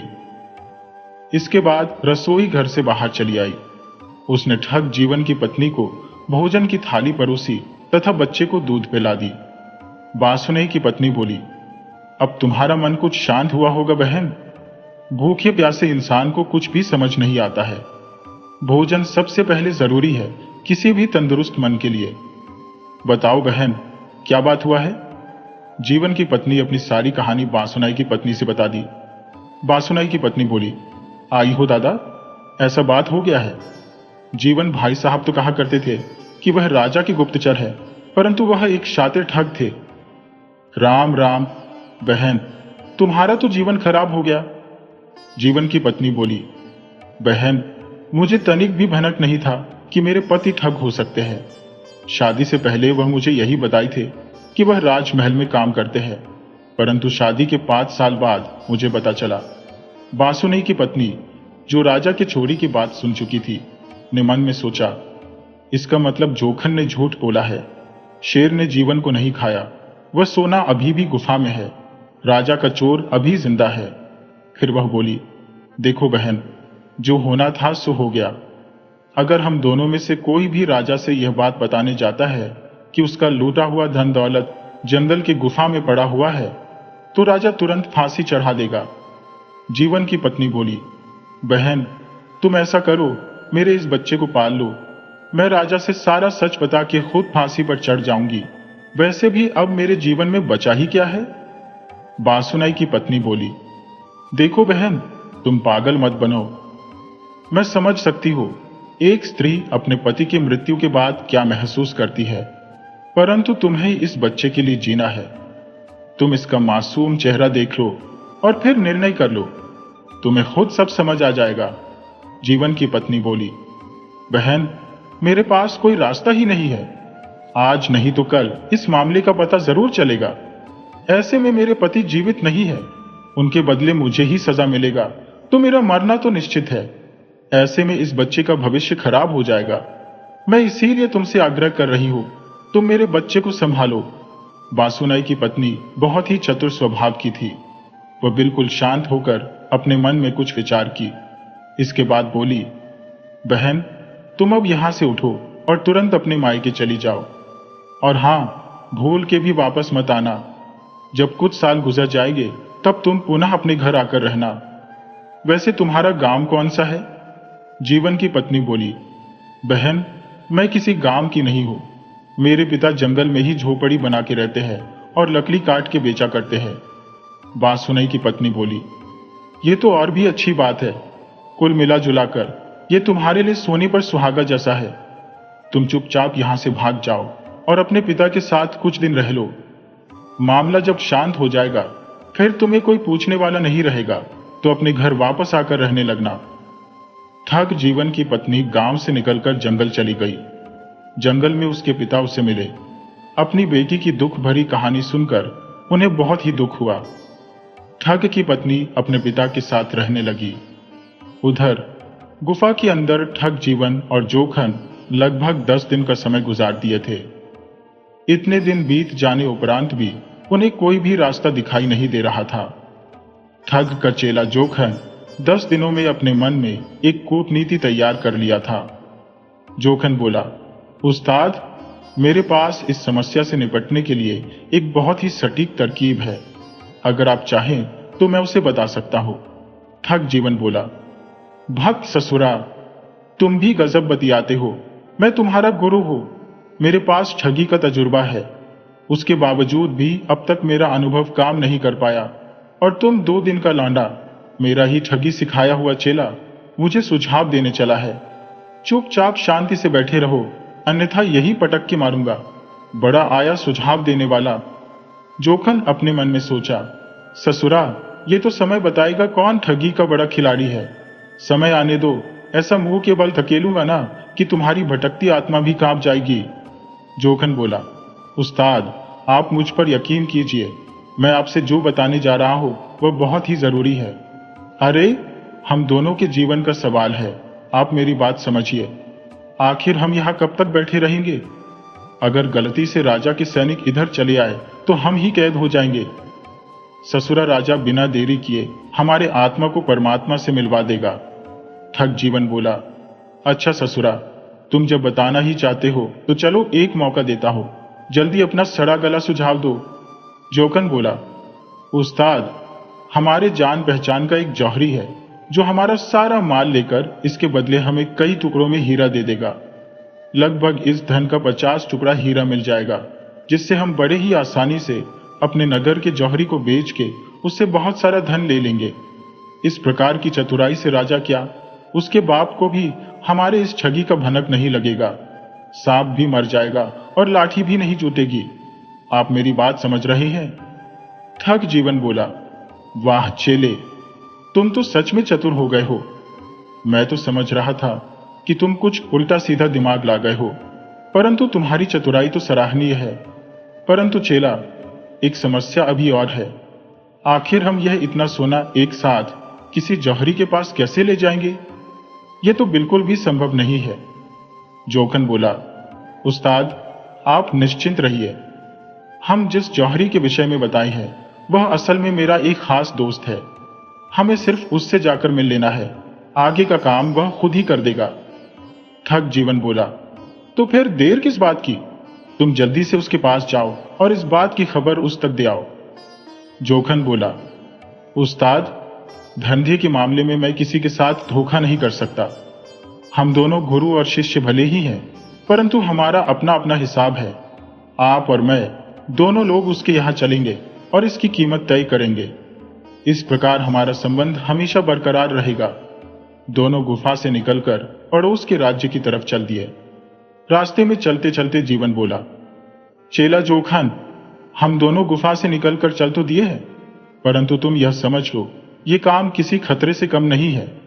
ससुरा, कोई गलती से भी उस गुफा के अंदर चला जाता है, वह तो माला माल हो जाएगा। उसके आने वाली नस्लें भी इत्मीनान से बैठकर खाएगी। जोखन बोला, उस्ताद, आप निश्चिंत रहो, आपको एक बीमारी हो गई है जिसका नाम ठीना बुद्धि है। अरे, उस गुफा में कोई नहीं जाता, आप जानते नहीं क्या? वह गुफा बहुत ही खतरनाक है। उसके नाम के कई अफवाह उड़ा हुआ है, तो आप इस बात से निश्चिंत रहे। जीवन और उसका चेला जोखन जंगल के रास्ते ही पड़ोस के राज्य में प्रवेश कर गए। सबसे पहले दोनों एक सराय में ठहर गए। जोखन बोला, उस्ताद, आप आराम से सो जाइए, मैं अपने जौहरी मित्र के यहां से उसका पता लगा के आता हूं। आखिर उसकी दुकान कहां पर है? जीवन बोला, लेकिन जोखन बबुआ, तुम तो मुझसे कुछ और ही बता रहे थे। तुम तो बोल रहे थे कि तुम्हारा मित्र है, बस उसके पास जाना है, वह हमारा सारा काम कर देगा। यहां आकर अलग ही तमाशा बना रहे हो। जोखन बोला, उस्ताद, आप इतना उत्तेजित हो जाते हो ना कि मैं अब आपसे क्या ही कहूं। अरे, मेरा दोस्त है, ये बात सही है, परंतु मुझे उससे मिले हुए 2 साल हो गए हैं। ऐसे में उसकी दुकान कहां है, ये तो पता लगाना ही पड़ेगा ना। मैं आपकी सुविधा के कारण नहीं चाहता कि आप भी मेरे साथ इस नगर की गलियों में भटकें। अगर आपको लगता है कि मैं कुछ गड़बड़ कर रहा हूं, तो आप मेरे साथ ही चलो। अरे, आजकल भलाई का जमाना ही कहां है। जिसके विषय में हम अच्छा सोचते हैं, वह ससुरा हमें बुरा समझ लेता है। जीवन बोला, अरे अरे, मेरा प्यारा चेला, तुम तो बात बात पर नाराज हो जाते हो। मैं तो बस मजाक कर रहा था। जाओ बबुआ, तुम पता लगा के आओ, मैं तब तक अपनी नींद पूरा कर लूं। जोखन वहां से अपने मित्र की तलाश में चल पड़ा। दरअसल जोखन का कोई जौहरी मित्र नहीं था, बल्कि उसका जो मित्र था, असल में वह एक नंबर का धूर्त इंसान था। मित्रों, अक्सर देखा जाता है कि जो व्यक्ति जैसा रहता है, उसका संगत वैसे लोगों से खुद ब खुद जुड़ जाता है। वैसे ही जोखन की मित्र मंडली उसके जैसा ही धूर्तों से भरी पड़ी थी। वह अपने गुरु ठग जीवन को ठगने के लिए अपने मित्र के यहां पहुंच गया। उसका मित्र बड़ी ही आसानी से उसे मिल गया। उसके मित्र का नाम जनार्दन था। जनार्दन एक मंझा हुआ ठग था। वह राह चलते व्यक्ति को इस प्रकार से ठगता था कि राहगीर अपना नाम भी भूल जाता था। जनार्दन अपने ठग मित्र जोखन को देखते ही बोला, अरे मेरा लंगोटिया यार जोखन, आओ मेरे भैया, स्वागत है तुम्हारा। जोखन बोला, और मित्र जनार्दन, क्या हालचाल है? सब समाचार बढ़िया है ना? जनार्दन बोला, हाँ दोस्त, सब कुशल मंगल है। धंधा एकदम मस्त चकाचक है। रोज नया बकरा आता है और खुद से हलाल होकर चला जाता है। जोखन बोला, मित्र, अब छोड़ो बकरों की हलाली। अरे, कब तक इस प्रकार गुजारा करोगे? आज तुम्हारे लिए एक अवसर ले आया हूं, जिसमें बकरा नहीं बल्कि एक हाथी को हलाल करना है। जनार्दन बोला, हाथी को हलाल करना है? मित्र जोखन, मैं तुम्हारी बात समझा नहीं, तुम क्या कहना चाहते हो? जरा खुलकर बताओ मित्र जोखन। जोखन बोला, मित्र, एक बहुत शातिर ठग राजा सुखदेव का एक बैलगाड़ी सोना उड़ा दिया है और वह मेरे साथ इस नगर में आया है। वह बहुत बड़ा शातिर ठग है। हमें उस ठग के साथ ठगी करना है और उसको ठिकाने लगा के सारा सोना चांदी आपस में बांट लेना है। बस इतनी सी ही बात है। जनार्दन बोला, मित्र, बात तो तुम रुपए का किए हो, परंतु तुम्हें तो पता ही है, मैं एक छोटा मोटा चोर हूं। मुझे सिर्फ थोड़ा धन ही चाहिए और वह धन मुझे आसानी से मिल ही जाता है। अब तुम ठिकाने लगाने की बात कर रहे हो, ये काम मुझसे नहीं होगा मित्र, माफ करना। ठग जोखन बोला, डरपोक आदमी, इतना डरने की जरूरत नहीं है। अरे, हम किसी संत महात्मा को ठिकाने लगाने की बात नहीं कर रहे। एक शातिर ठग को रास्ते से हटाना है, उसमें कोई दिक्कत वाली बात नहीं है। वैसे भी तुम्हें सिर्फ साथ देना है। जैसा योजना मैं बनाऊंगा तुम बिल्कुल वैसा कर देना। बदले में आधा धन तुम्हारा, आधा मेरा। जनार्दन आधा आधा हिस्से की बात सुनकर खुशी खुशी राजी हो गया।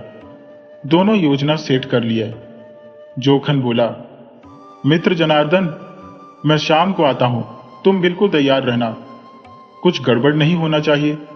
जनार्दन खुश होते हुए बोला, अरे भाई तुम आराम से जाओ, उस ससुरे को चौंका के एक बार लाओ, उसकी आत्मा भी ठगी का शौक छोड़ देगी। जोखन अपने दोस्त से विदा लेकर सराय के कमरे में पहुंचा। ठग जीवन जोखन को देखते ही बोला, आओ आओ चेला जोखन, तुम्हारा मित्र मिला कि नहीं भाई? जोखन बोला, उस्ताद, वह मिला ही नहीं बल्कि आपका इंतजार कर रहा है। जल्दी चलिए, उससे मिलकर बात किया जाए। जीवन अपने बदमाश चेले के साथ उसके मित्र के घर के लिए चल पड़ा। चलते चलते वह जनार्दन के घर पहुंच गए। जोखन जनार्दन के घर पधार गया। जोखन बोला, मित्र जनार्दन, इनसे परिचय करो। यह है हमारे प्रिय मित्र और हमारे गुरु जीवन जी। इनके चर्चे पूरे इलाके में मशहूर है। जोखन पुनः जीवन से बोला, उस्ताद, ये मेरा जौहरी मित्र जनार्दन है। ये समझ लीजिए कि इस पूरे नगर में सिर्फ इसकी ही एकमात्र दुकान है जहां महंगे महंगे हीरे मिला करते हैं। जीवन अपने मन में सोचा, ये ससुरासुन देखने से कोई बदमाश लगता है। खैर, आजकल का जमाना ही ऐसा हो गया है। शरीफ लोग बदमाश दिखते हैं और बदमाश लोग शरीफ दिखते हैं। ठग जीवन बोला, तो भाई जनार्दन जी, आपको तो सब कुछ पता ही होगा। अब आप दाम तय कर लीजिए और कल सुबह किसी भी कीमत पर गुफा से सारा माल उठवा लीजिए। जनार्दन बोला, बिल्कुल जीवन भैया, आप अब अपनी चिंता को त्याग दीजिए और आराम से विश्राम कीजिए। आज रात आप लोग मेरे यहां ही ठहर जाइए। कल सुबह में हम आप लोगों के साथ ही चलेंगे और सारा माल उठा लाएंगे। बदले में जो कीमत होगा आप उसी समय ले लीजिएगा। ठग जीवन बोला, ठीक है भैया जनार्दन, आपको जैसे उचित लगे, हम कल सुबह आराम से चलेंगे। धीरे धीरे रात का समय हुआ। जनार्दन प्रेम पूर्वक भोजन परोसा, परंतु यह क्या हुआ? जीवन भोजन करने के बाद अचेत अवस्था में बेहोश हो गया। जोखन बोला, वाह मेरे शेर जनार्दन, गजब, तुमने तो कमाल कर दिया। इस ससुरे को बिना विवाद के रास्ते से हटा दिया। जनार्दन बोला, अरे नहीं जोखन भाई, मामला अभी नहीं निपटा है। दरअसल मेरे पास सिर्फ बेहोशी की औषधि थी, ये कोई जहर नहीं है। ये ससुरा सिर्फ बेहोश हुआ है। जोखन बोला, मूर्ख, मैंने पहले ही समझाया था ना कि तुम कोई जहर वाला दवा देना, पर तुमने उसका उल्टा कर दिया। जनार्दन बोला, अरे काहे चिंता करते हो जोखन भाई? अरे आगे का प्लान चेंज हो गया है। अब तुम मेरे प्लान को समझो। मेरे घर के पीछे ही एक नदी बहती है। हम लोग बोरी में बंद करके इस ससुरे को उसी में बहा देंगे। सांप का सांप भी मर जाएगा और किसी को कानो कान खबर भी नहीं होगा। जोखन बोला, तो देर किस बात की? चलो जल्दी इसे बोरी में भर के ठिकाने लगाते हैं। जोखन और जनार्दन बिना देरी किए जीवन को अचेत अवस्था में ही नदी के धार में बहा दिए। वह नदी में बहता हुआ जा रहा था। उधर जीवन की पत्नी उसी नदी में स्नान को आई थी। वह स्नान करके बाहर निकली ही थी कि उसकी नजर बहते हुए बोरी पर पड़ी। वह बोरी को बाहर खींच के लाई और उसे खोल के देखने लगी। बोरी के अंदर का नजारा देखकर उसके पांव तले जमीन खिसक गई। वह जोर से चीखी। चीखने के कारण जीवन होश में आ गया। जब उसकी आंख खुली तो वह अपने सामने अपनी पत्नी को पाया। जीवन उठकर बैठ गया। जीवन बोला, अरे भाग्यवान, तुम इतनी रात में यहां क्या कर रही हो? पत्नी बोली, मैं यहां क्या कर रही हूं, ये जरूरी नहीं है। पहले आप बताइए, ये आप बोरी में कैसे आ गए? आप तो शेर का निवाला बन गए थे ना? जीवन बोला, क्या मैं शेर का निवाला बन गया था? ये अफवाह किस ससुरे ने फैलाई? जीवन की पत्नी उससे सारी बात बताई। जीवन को सारा माजरा समझ आ गया था। वह अपनी पत्नी से सारा घटना बताया। पत्नी बोली, उस कुत्ते के बच्चे जोखन को उसी के भाषा में सबक सिखाना पड़ेगा। आप मेरे साथ तुरंत राजमहल चलिए। हम राजा से मिलकर इस मामले का खुलासा कर देंगे। जीवन बोला, भाग्यवान, तुम्हारा अक्ल तो ठिकाने है ना? अरे राजा का सारा माल मैं हड़पा हूं। राजा मुझे देखते ही फांसी पर चढ़ा देगा। पत्नी बोली, ऐसा कुछ नहीं होगा, आप मेरे ऊपर भरोसा करो। बस आप मेरे बताए अनुसार राजा के सामने अपना बात रखना। जीवन और उसकी पत्नी आधी रात में ही राजा से मिलने पहुंच गए। राजा पहले से ही काफी परेशान था, जिसके कारण वह सोया नहीं था। जीवन और उसकी पत्नी राजा से मिले। जीवन राजा से बोला, महाराज, मैं अपनी जान पे खेल के आपके सोना चांदी का पता लगा लिया हूं। आपका सारा माल जंगल की गुफा में है। वह एक ठग के द्वारा लूटा गया है। मैं उस ठग के चंगुल से भाग के आ रहा हूं। आप जल्दी से गुफा में चलिए। राजा जीवन के साथ गुफा में चला गया। गुफा के अंदर जोखन और जनार्दन रंगे हाथ पकड़ लिए गए। राजा ने जीवन को अपना खजांची बना लिया। जीवन अब ठगी का रास्ता छोड़ ईमानदारी का जीवन शुरू कर दिया। जीवन में कितनी भी बड़ी बाधा क्यों ना आए, अगर हम किसी अपने पर विश्वास रखें और हिम्मत से काम लें तो हर मुश्किल का हल निकल आता है। छल कपट से मिली सफलता क्षणिक होती है, जबकि ईमानदारी हमें हमेशा सम्मान दिलाती है।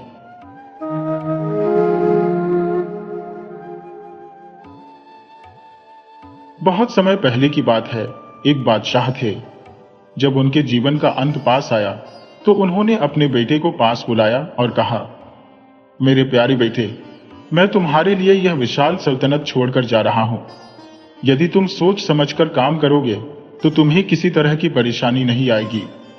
हां, अगर किस्मत के फेर से कभी यह बादशाहत हाथ से चली जाए तो घबराना मत। हमारे गुलबाग में एक बहुत बड़ा खजाना गड़ा हुआ है। उस खजाने से तुम ठीक ऐसी ही और सल्तनतें भी खरीद सकोगे। उन्होंने आगे कहा, यह लो गुलबाग की चाबी है, इसे बहुत संभाल कर रखना। मगर देखो बेटे, गुलबाग के अंदर दक्षिण दिशा जुनूब की ओर जो कमरा है उसका दरवाजा कभी मत खोलना। इतना कहकर बादशाह ने आंखें मूंद ली। उनके बेटे ने बादशाह की जगह ली और वह बड़ी शान और शौकत से हुकूमत चलाने लगा। वह हंसी खेल, नाच तमाशे और खैरात में सोने की मोहरें ऐसे लुटाने लगा जैसे वह मिट्टी हो। खर्च का हाल यह था कि दिन हो या रात, किसी भी समय खजाना बंद नहीं होता था। बेचारे खजांची को तो सांस लेने की भी फुर्सत नहीं मिलती थी। इस तरह कुछ ही दिनों में उसकी बादशाहत का सारा ठाट बाट और दौलत खत्म हो गई। अब नए बादशाह ने वजीर गुलबाग को बुलाया और उसे गुलबाग की चाबी देते हुए कहा, वजीर साहब, जरा गुलबाग का दरवाजा खोल कर देखिए कि वहां क्या है। वजीर गुलबाग ने दरवाजा खोला और वहां से वह ढेरों सोना, चांदी, हीरे, मोती और मोहरे लाने लगा। अब क्या था, फिर से वही पहले वाली शानो शौकत के साथ हुकूमत शुरू हो गई। मगर इस तरह उड़ाई गई दौलत आखिर कितने दिन साथ दे सकती थी। थोड़े ही दिनों में गुलबाग का सारा माल और दौलत भी हवा हो गया। एक दिन जब बादशाह ने मोहरें मनवाई तो वजीर खुद हाजिर हुआ और सिर झुकाकर बोला, हुजूर, अब खजाने में कुछ नहीं बचा है, सब कुछ समाप्त हो गया। बादशाह को बहुत हैरानी हुई। उसने चौंक कर कहा, सब खत्म हो गया? इतनी जल्दी? हमें तो अभी बहुत सारे रुपयों की जरूरत है। हमारे पिताजी भला क्या खाक सल्तनत छोड़ गए थे? वजीर ने नीचे निगाह करके कहा, जहां पनाह, अब तो वाकई कुछ नहीं है। क्षण भर में जो बादशाह था वह अब फकीर जैसा हो गया। दिन बड़ी मुश्किल और तकलीफ से कटने लगे। अब उसके महल में न तो नाच रंग की महफिलें सजती थी, न झूमर रोशन होते थे और न ही गाना बजाना होता था। बेचारा बादशाह बहुत उदास रहने लगा कि अब वह क्या करे। एक सुबह बादशाह ने तड़के ही वजीर को बुला भेजा। वजीर के आने पर उसने कहा, चलिए वजीर साहब, आज गुलबाग की सैर करके आते हैं। दोनों चहलकदमी करने लगे। टहलते टहलते जब वे दक्षिण दिशा जुनूब के कमरे के पास पहुंचे तो बादशाह ने पूछा, अच्छा वजीर साहब, ये तो बताइए कि पिताजी ने इस कमरे का दरवाजा खोलने से मना क्यों किया था? वजीर बोला, हुजूर, मुझे कुछ भी मालूम नहीं। बादशाह बोला, अच्छा, इसे खोलकर तो देखो। वजीर ने हाथ जोड़कर कहा, हुजूर, ऐसी क्या जरूरत है? बादशाह सलामत मना करके गए हैं तो उसे न खोलना ही अच्छा है। बादशाह जिद पर अड़ गया, नहीं वजीर साहब, देखना चाहिए कि इस कमरे के अंदर क्या है। हो सकता है इसके अंदर और भी खजाना हो, जिससे 2-4 और सल्तनतें खरीदी जा सके। हमारे पिताजी कोई ऐसे वैसे बादशाह थोड़े ही थे कि उनकी तमाम दौलत चंद दिनों में ही खत्म हो जाए। जब वजीर दरवाजा खोलने के लिए राजी नहीं हुआ, तो बादशाह ने उसके हाथ से चाबी छीन ली और खुद ही दरवाजा खोलने लगा। खोलते समय वह सोच रहा था कि मालूम नहीं अंदर कैसा अजीब तमाशा नजर आएगा। शायद सोना, चांदी, हीरे, लाल, मोती और जवाहरात के ढेर देखकर उसकी आंखें चांदिया जाएंगी। लेकिन जब दरवाजा खुला तो उसने देखा कि कमरा बिल्कुल खाली पड़ा है। वहां कुछ भी नहीं था। बस एक कोने में एक दुबली पतली सी मुर्गी बैठी थी, जिसे बहुत दिनों से खाने को कुछ नहीं मिला था। बादशाह को जोर से हंसी आ गई। उसने उस मुर्गी को उठा लिया और बोला, वजीर साहब, नई बादशाहत तो नहीं मिली, बादशाह के खाने के लिए फाके की मारी हुई मुर्गी मिली है। जाओ, आज हमारे लिए इस मुर्गी के कबाब और चपातियां पकवा लाओ। आज यही खाना तैयार करो। अब तो बादशाह गुलाब के फूलों की खुशबू सूंघता हुआ बाग में टहलने लगा और वजीर मुर्गी लेकर गहरी सोच में पड़ गया। वह सोचने लगा, इसका कबाब तो बन जाएगा, लेकिन चपातियां कहां से आएगी? फिर उसने एक उपाय सोचा। एक काम करता हूं, मुर्गी को बेच देता हूं। जो पैसे मिलेंगे उनमें से एक छोटी सी मुर्गी लेकर कबाब बना लूंगा और जो बाकी पैसे बचेंगे उनकी चपातियां खरीद लूंगा। यह सोचकर वजीर मुर्गी बेचने के लिए बाजार चला गया। बाजार में ही एक मुल्ला की दुकान थी।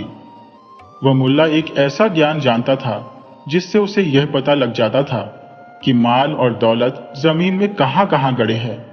मगर यह बात किसी को भी मालूम न थी कि मुल्ला में यह हुनर है। वजीर ग्राहक की तलाश में मुल्ला की दुकान पर पहुंचा और बोला, मुर्गी खरीदोगे? मुल्ला बोला, देखते हैं कैसी मुर्गी है ये। वजीर ने मुल्ला के हाथ में मुर्गी दे दी। मुल्ला ने उसे देखते ही ताड़ लिया कि यह कोई मामूली मुर्गी नहीं है, इसके पेट में तो कोई खास चीज है। अपनी बात छिपाकर उसने कहा, भाई, यह तो बिल्कुल दुबली पतली है। काफी मोल तोल करके उसने सौदा छह आने में तय कर लिया। फिर मुल्ला ने अपने लड़के को बुलाया और कहा, इस मुर्गी को झटपट घर ले जा। इसे किसी चीज से ढांप कर इस तरह रख देना कि यह दूसरी मुर्गियों में न मिल पाए। मुर्गी लेकर लड़का घर की तरफ चल दिया। इधर वजीर सारी बाजार में चक्कर लगा आया, मगर उसे कहीं भी छह आने से कम कीमत की मुर्गी न मिली। अब वह फिरता फिरता मुल्ला के मकान के सामने से निकला। उसने देखा कि एक लड़का हाथ में एक मुर्गी लिए दरवाजे पर खड़ा है। वजीर ने उससे पूछा, कोई मुर्गी बिकाऊ है? लड़का बोला, हां। वजीर बोला, दाम बतलाओ। लड़का बोला, 6 आने। इससे कम दाम की मुर्गी नहीं है क्या? लज्जीर ने माथे पर बल डालकर सोचा कि 6 आने से कम में कोई मुर्गी मिलती ही नहीं। क्या करूं? जाने भी दो, इसी मुर्गी को खरीद लेता हूं। बादशाह से कह दूंगा कि चपातियां नहीं है, सिर्फ कबाब ही खा लीजिए। वजीर लड़के से बोला, अच्छा लाओ, एक मुर्गी दे दो। लड़के ने सोचा, अब कौन अंदर जाए और दूसरी मुर्गी ढूंढे, इसलिए उसने वही वजीर वाली मुर्गी फिर से वजीर को दे दी। कुछ देर बाद मुल्ला बाजार से घर आया तो उसने लड़के से कहा, अरे ला, वह मुर्गी कहाँ है? लड़का एक मुर्गी उठा लाया। उसे देखकर मुल्ला ने माथा पीटा और बोला, यह तो वह मुर्गी नहीं है। अबे, वह मुर्गी कहाँ गई? लड़का बोला, यही तो है। मुल्ला और कुछ न बोला। उसने अपने ज्ञान के जोर से यह पता लगा लिया कि मुर्गी जिसकी थी उसी के पास पहुंच गई है। वजीर लौटकर गुलबाग पहुंच गया। मुर्गी को चीर फाड़ कर वह तालाब के घाट पर उसे धोने लगा। सामने के घाट पर बादशाह बैठा था। धोते धोते मुर्गी के पेट में से एक अंगूठी निकल पड़ी। उसे देखकर वजीर ने कहा, वाह, अंगूठी तो बहुत उम्दा है। उसने तुरंत अंगूठी को अपनी उंगली में पहन लिया। अंगूठी का पहनना ही था कि मालूम नहीं कहां से 2 डरावनी सूरत के जिन आकर सामने खड़े हो गए। उन्होंने सलाम किया और बोले, हुजूर, क्या चाहिए, फरमाइए। वजीर फरमाइश तो क्या करता, उनकी भयानक सूरत देखते ही डर के मारे जोर से चिल्ला उठा। उसने अंगूठी फौरन उंगली से उतारकर पानी में फेंक दी। दोनों जिन उसी दम गायब हो गए। वजीर की चीख सुनकर बादशाह वहां आ गया। उसने पूछा, क्या हुआ वजीर साहब, इस तरह क्यों चिल्ला उठे? वजीर ने हांफते हुए बताया, हुजूर, मुर्गी के पेट में से एक अंगूठी निकली थी। जैसे ही मैंने उसे पहना, दो डरावनी सूरतें मेरे सामने आकर खड़ी हो गईं। उन्होंने मुझसे पूछा, क्या चाहिए? मैंने डर के मारे फौरन अंगूठी पानी में फेंक दी। अंगूठी को पानी में फेंकते ही वो दोनों सूरतें गायब हो गईं। बादशाह कुछ भी न बोला। उसने ढूंढकर पानी में से अंगूठी निकाल ली। फिर उसने वजीर से कहा, अब मैं कबाब और रोटी नहीं खाऊंगा, यहां से चलो। वह बगैर खाना खाए ही वजीर के साथ महल को चला आया।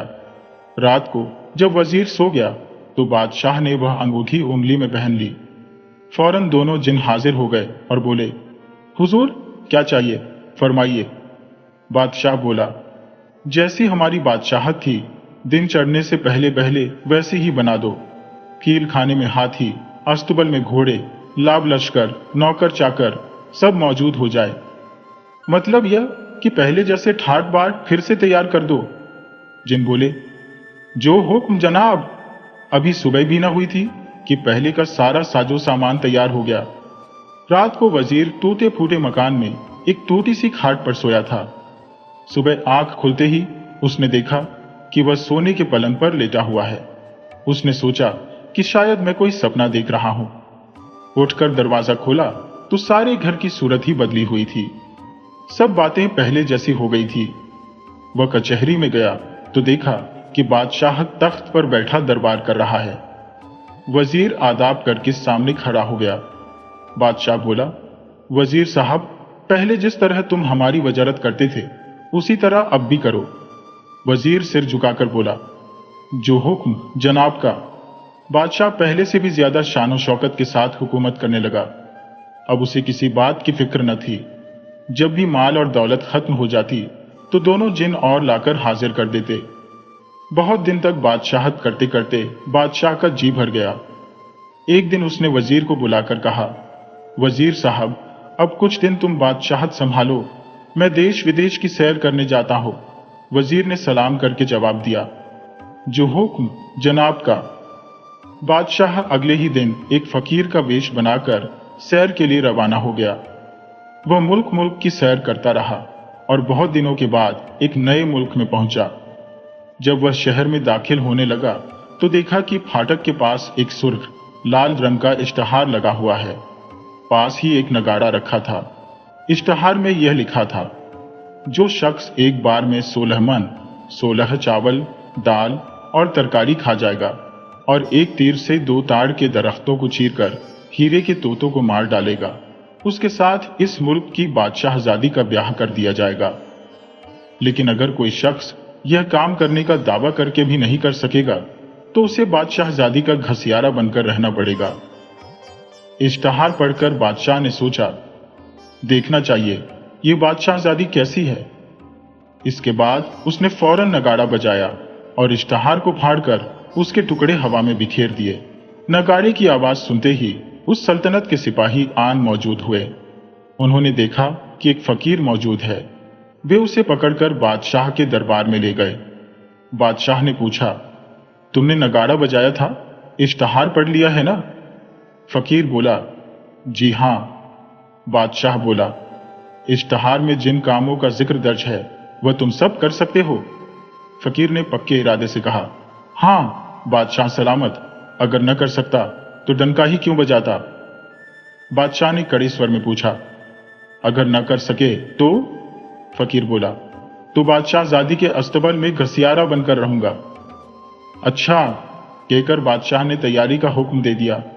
दूसरे मुल्कों के बादशाहों को भी आने की दावत दी गई। वे सब आकर जमा हो गए। बड़ा भारी दरबार लगा। सल्तनत की रियाया, जनता भी तमाशा देखने को आई। दरबार में 16 मन चावल, दाल और तरकारी रख दी गई। दाल चावल के पहाड़ के सामने फकीर खाने बैठ गया। सब लोग हैरानी के साथ देखने लगे कि एक आदमी इतना सारा दाल चावल किस तरह खा जाएगा। ये कितनी हैरत की बात है। देखते ही देखते सारी दाल चावल और तरकारी खत्म हो गई। ये बात किसी देखने वाले की समझ में ना आई कि किस तरह इतना सामान फकीर के पेट में समा गया। असल में फकीर बादशाह ने दोनों जिनों को पहले ही हुक्म दे रखा था। वही आकर सारा सामान खा गए, लेकिन किसी को नजर नहीं आए।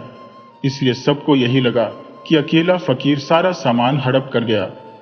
अब फकीर ने एक तीर से ताड़ के 2 दरख्तों को चीरकर हीरे के तोते को मार गिराया। ये काम भी जिन्होंने ही कर दिया, मगर इस तरह चुपचाप किया कि हर शख्स को सारी करामात फकीर में ही नजर आई। चारों तरफ उसकी वाह वाह होने लगी।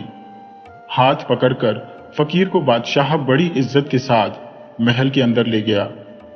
जब बादशाहजादी के साथ उसका ब्याह होने का वक्त करीब आया तो फकीर बोला, मैं अभी शादी नहीं करूंगा, मैंने एक कसम खा रखी है। बादशाहजादी के पिता ने पूछा, कैसी कसम भाई? फकीर बोला, जो शहजादे मेरी वजह से बादशाहजादी के घसियारे बनकर रह गए हैं, मैं इन सबको अपने हाथ से रिहा करना चाहता हूं। बादशाह बोला, बहुत अच्छा। इस पर फकीर बादशाह ने अस्तबल में जाकर तमाम शहजादों को रिहा कर दिया और वे सब उसकी जीत के नारे बुलंद करके अपने अपने मुल्क को वापस चले गए। अब फकीर बादशाह ने शहजादी से शादी करके ससुर के यहां इज्जत के साथ रहना शुरू कर दिया। अब दूसरी तरफ की बात सुनिए। जब मुल्ला ने मुर्गी देखी थी, उसका दिल उसी अंगूठी में अटका हुआ था। उसने अपने ज्ञान के जोर से यह मालूम कर लिया कि अंगूठी बादशाह के पास है, लेकिन बादशाह बहुत दूर था। वहां तक पहुंचने